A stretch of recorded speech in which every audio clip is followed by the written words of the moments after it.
1 of I Am Malala, there's a quote that sums up the entire novel. There are two powers in this world. One is the sword, and the other is the pen. There is a third power, stronger than both, that of women. All three of these powers are seen in the novel, but there's also a fourth power, the power of Malala. Who would have ever thought that I, a journalist from London, England, would help Malala's story and voice be heard?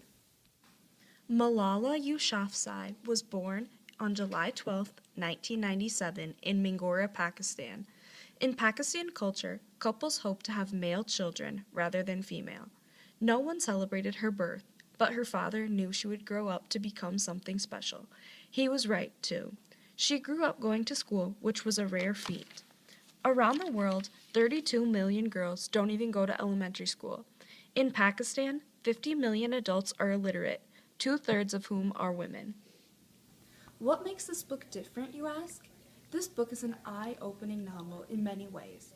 Not only does it discuss Malala's ideas and beliefs, but it gives so much insight to what is truly happening in the Middle East.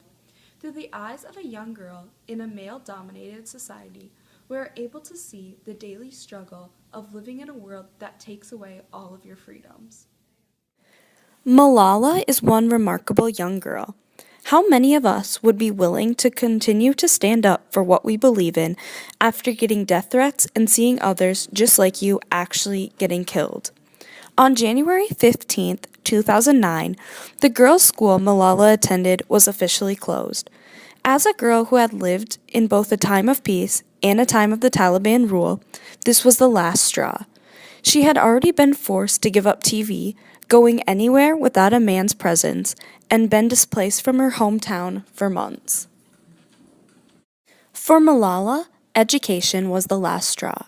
She had already kept a blog of the situation under the name Gul Makai, being a Pakistan version of Anne Frank. Now, she stepped out alongside her father, unafraid of what might happen, in the hopes for equal education. Now that is true passion. Despite all that she faced, including the unlikely survival from a gunshot wound, Malala's passion has not faded. To end in her own words, I am Malala. My world has changed, but I have not. I am Malala, the girl who stood up for education and was shot by the Taliban. Goodreads Choice Awards, Best Memoir and Autobiography of 2013. Praise for I Am Malala includes Remarkable, a must-read, first-person account of her journey through global terrorism, her brave encouraging parents, and her own fight for girls' education, maryclaire.com. Her powerful message remains undiluted. Entertainment Weekly. Riveting. Malala's clear voice is beautifully captured by Lamb, Miss Magazine. An eye-opener in the fight for girls' education equality. More.